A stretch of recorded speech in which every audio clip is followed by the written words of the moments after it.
Hey guys, welcome back to the compound. Today we're keeping that retro repaint train rolling with another classic from the Kenner roster, and that is the Series 1 Young Tyrannosaurus Rex. Now, I normally would do a Kenner deco on a Mattel figure, but today I'm going to break the rules a little and do this on Rod's juvenile Rex figure, since there aren't really any young Rex figures this size in the Mattel line. And I think scale-wise, Rod's T-Rex figure would look great decked out with the Kenner Young Rex colors. Now, if you're planning on painting along with me and you don't have one of Rod's Rex figures, I highly recommend getting one.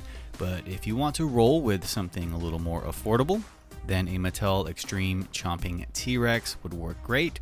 Or you could be really clever and even do this deco on the Albertosaurus like Gyrosaurus did. So get creative and have fun with it. So whether you're airbrushing or painting by hand, the paints I'm using are all the same, just thin them down according to how you plan to apply them.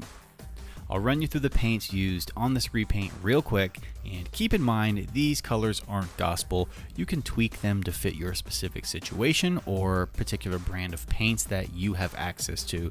This is purely meant to help get you in the right direction.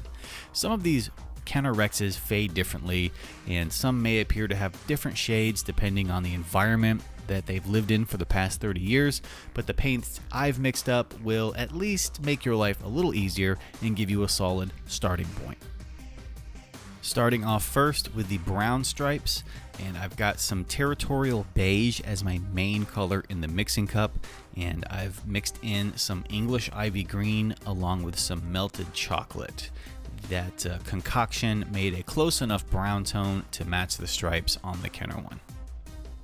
And now for the main body color, this is sort of a tan, almost flesh tone color, and I started off with some Territorial Beige in the mixing cup and then added a little spiced carrot and golden sunset to that, a little at a time until I got a color that I thought would be a pretty close match. And I'll demonstrate for you real quick on this Rex figure here, and don't worry, this one is in rough shape and it is my color test dummy that I have used to match the colors before, but you can see here that when the color dries it blends in decently, and that is the main goal. Don't stress out and pull your hair out trying to get these colors spot on and perfect. Getting them close enough that way you can tell what the deco is supposed to represent is the main goal after all, so don't drive yourself crazy with it.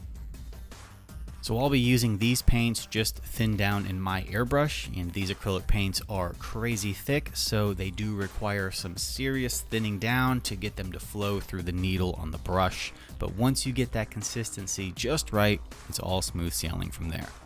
So I'll throw down a few coats of this dark brown and then blast it with my heat gun and then lock it in with some Rattle Can Mod Podge acrylic sealer. I want to make sure the brown is protected with a nice hard shell in preparation for the next step.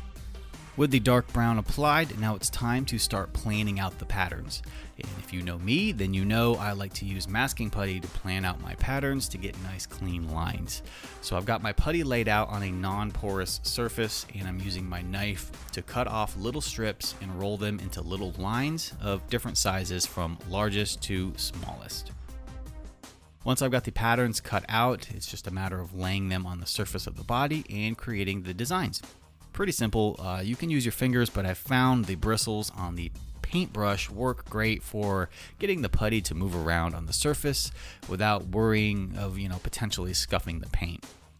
This is kind of a grind, but pre-planning out these patterns is way easier than trying to get them all done by hand. Pretty much cuts out any potential for messing up. So all of the putty is down, and I've checked for any gaps between the putty and the body just to ensure that I have a nice good seal, and I think we're good to go.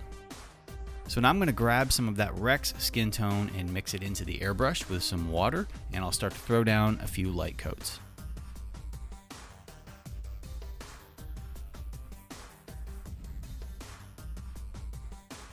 With the skin tone applied, and before I remove the masking putty, I'm going to grab some off-white and hit that underside real quick.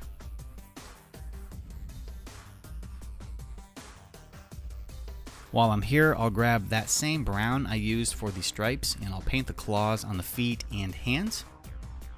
Last up are just a few final details like painting the inside of the mouth with my flesh mix and hitting the teeth with an off-white. I'll then paint the eye a yellow ochre and add a black pupil with that white light catch. Now I'm going to take some burnt umber in the airbrush and cut it with a little bit of water and spray it all over the Rex, and then wipe the ink off of the surface, leaving the dark pigment down in the recesses. Rod's Rex has really nicely sculpted details, and a good wash really helps make them pop. I'll go ahead and give it a coat of matte varnish, and this young Rex is done. So I appreciate you guys hanging out and watching. I hope you all enjoyed the video and you've been inspired to give this retro repaint a shot. If you decide to do this one or any repaint, remember to tag me over on Instagram at the Jurassic Park Compound, because I always love seeing and sharing the stuff that you guys come up with. For more Jurassic related content, you know where to find me. Links will be in the description box below. You guys take care, and I'll see you around the compound.